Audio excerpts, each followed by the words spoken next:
नमस्कार।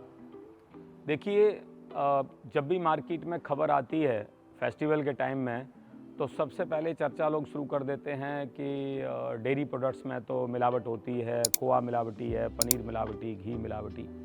अब मेरा इस विषय पर ये कहना है कि जब तक कोई साइंटिफिक तरीके से आप इस रास्ते पर नहीं जाएंगे, तो जब से सृष्टि बनी है तब से देवता और राक्षस साथ साथ ही निवास करते हैं।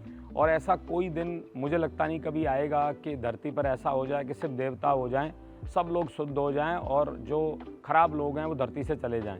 खराब लोग भी साथ साथ एग्जिस्ट करेंगे। तो इसके लिए ज़्यादा ज़रूरत है कि ग्राहक को जागरूक करना हो। हम जैसे ब्रांडों की जिम्मेदारी और बढ़ जाए। गवर्नमेंट बहुत सारी इसमें इनिशिएटिव ले रही है। तो मैं आनंदा ब्रांड के बारे में भी कुछ कहूँगा आपको इसमें कि आनंदा ब्रांड का क्या सिस्टम है कि आनंदा एक एक गांव में सिर्फ फार्मर से दूध हम लोग प्रोक्योर करते हैं। फार्मर का आप सोचें कि कम से कम दूध 2 लीटर आधा लीटर भी आता है। तो हमारा 6000 गांव में प्रॉपर कंप्यूटराइज सिस्टम लगे हैं जहां दूध की वजन होता है, फिर मिल्क की टेस्टिंग होती है, क्वालिटी टेस्ट होने के बाद फिर वो दूध लिया जाता है और वो लेकर के दूध वहाँ से फिर चिलिंग सेंटर पर जाता है। चिलिंग सेंटर पर एक सर्टेन डिग्री 3 डिग्री टेम्परेचर पर जब ठंडा होता है, उसके बाद उसको टैंकर में लेकर के फैक्ट्री में लेके जाया जाता है। चिलिंग प्लांट पर भी करीबन 17 तरीके की टेस्टिंग होती है और फिर फैक्ट्री में जाके करीबन 40 प्रकार की टेस्टिंग होती है। तो ये पूरा प्रोसेस होता है और फिर कंज्यूमर के लिए प्रोडक्ट बनते हैं। पनीर बनता है, दही बनता है, घी बनता है, बहुत सारे प्रोडक्ट बनते हैं और मार्केट में जाते हैं। लेकिन कस्टमर को जागरूक होने के कुछ मेरे पास टिप्स हैं जो मैं बताना चाहूँगा। कोई भी दूध आप लें, आनंदा लें, दूसरा लें, कुछ खुला भी कुछ ले रहे हैं, कुछ कर रहे हैं, तो सबसे सिंपल मेथड अगर आप देखें, जैसे हलवाई कैसे करता है। हलवाई के पास कोई मशीन नहीं होता है, तो मैंने भी खुला दूध हलवाई को दिया हुआ है। तो मैंने हलवाई से सीखा, वो क्या करता है कि सबसे पहले बोलेगा इसका मावा बना दो। मावा बना के वो देखेगा 1 लीटर में से अगर 220 ग्राम 250 ग्राम अगर मावा बन रहा है तो ये दूध ठीक है। तो इस प्रकार से वो उसका पैरामीटर है। फिर वो दही जमाएगा, अगर दही परफेक्ट चक्का दही जम रहा है तो इसका मतलब दूध ठीक है। तो घर में ग्राहक भी कर सकता है इस काम को। छोटा सा टेस्ट कि भाई अगर बिना कोई टेस्टिंग किट के करना चाहते हो तो जिस दूध का दही जम जाए तो इसका मतलब दूध ठीक है। जिस दूध को फाड़ने से नींबू गर्म करके आपने नींबू डाला और नींबू डाल करके आपने दूध को फाड़ा, अगर नींबू से दूध फट जा रहा है तो वो दूध ठीक है। क्योंकि अगर दूध के अंदर कोई भी प्रिजर्वेटिव डालेगा कंपनी वाला तो वो दूध नींबू से फटने वाला नहीं है, इसका मतलब दूध गलत है। तो बहुत छोटा सा पैरामीटर है। इसके लिए आपको बहुत सारा घर में, मैं बोलूं कि कल को टेस्टिंग किट ले लो तो हर घर में आज 150 करोड़ लोगों को घर में टेस्टिंग किट कहाँ से कोई उपलब्ध कराएगा। कोई भी कंपनी वाला भी बोलता है तो टेस्टिंग किट फ्री नहीं दे सकता कंपनी वाला, ब्रांड वाला। किसी कंज्यूमर को बोलो कि आप टेस्टिंग किट खरीद लो, खरीद करके टेस्टिंग किट से टेस्टिंग करो, वो भी मुश्किल होगा। तो मैंने बड़ा सिंपल मेथड आपको बताया है, तो ये किया जा सकता है।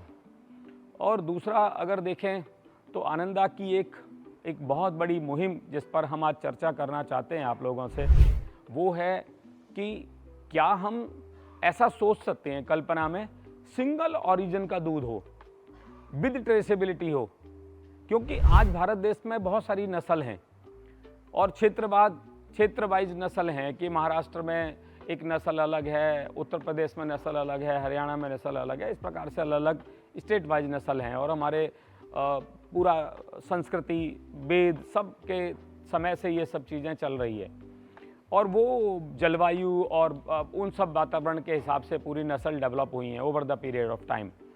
बट अगर हम आज बात करें कि हम उत्तर प्रदेश की धरती पर जहां आज खड़े हैं, ये स्याना जगह है बुलंदशहर डिस्ट्रिक्ट में, यहाँ हमारे पास साहिवाल, गिर और थारपारकर 3 नस्ल की गाय हैं जिस पर हम डेवलपमेंट पर काम कर रहे हैं।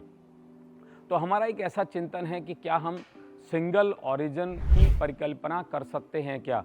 अगर आपको कोई प्रोडक्ट मिले कि अगर ये पनीर है आनंदा का तो वो सिंगल ओरिजिन से बना हुआ है, दही है तो सिंगल ओरिजिन से बना है, दूध है तो सिंगल ओरिजिन इसका प्रोसेस करके पैक किया है, घी है तो सिंगल ओरिजिन का है, तो उस तरीके की हम कल्पना कर सकते हैं। कस्टमर को आज इस चीज़ की ज़रूरत है, वक्त की ज़रूरत है। ये तो आनंदा जिस धरती पर आप खड़े हैं, गंगा यमुना की ये धरती है, इसी धरती पर हम ये प्रयोग कर रहे हैं।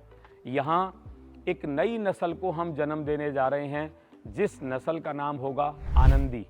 और वो आनंदी जैसे जैसे किसान के घर पर पहुंचेगी तो वो किसान के घर पर मैं अगर एक लाइन में बोलूं तो दूध की नदियां बह जाने वाली है। आज किसान के घर पर कोई ऐसा पशुधन नहीं है जो 5 लीटर से 10 लीटर तक दूध दे सके गाय। लेकिन अगर मैं बोलूं कि 30 से 50 लीटर तक वो गाय दूध देगी, जिसका नाम होगा आनंदी, वो संभव होगा।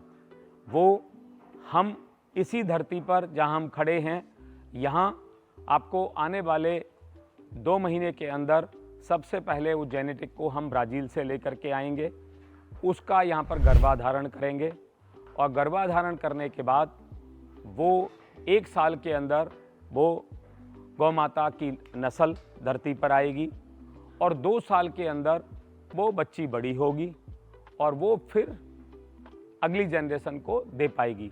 और इस प्रोसेस में हम पूरा यहाँ पर जेनेटिक की पूरा एक लैब बनाएंगे और उस लैब में हम जेनेटिक्स का पूरा एम्ब्रियो जिसको बोलते हैं, IVF टेक्नोलॉजी जिसको बोलते हैं, उस तरीके से काम करेंगे।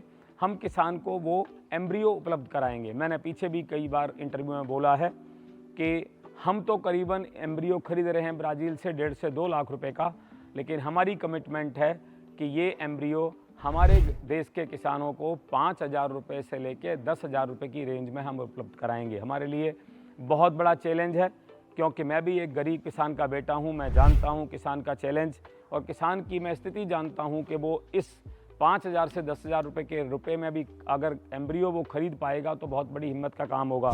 हम जैसे लोगों की जिम्मेदारी बनती है कि हम कैसे उस टेक्नोलॉजी को अफोर्डेबल कॉस्ट में हम किसान को दे सकें और ये चमत्कारिक काम होगा, इससे अभूतपूर्व कार्य होगा।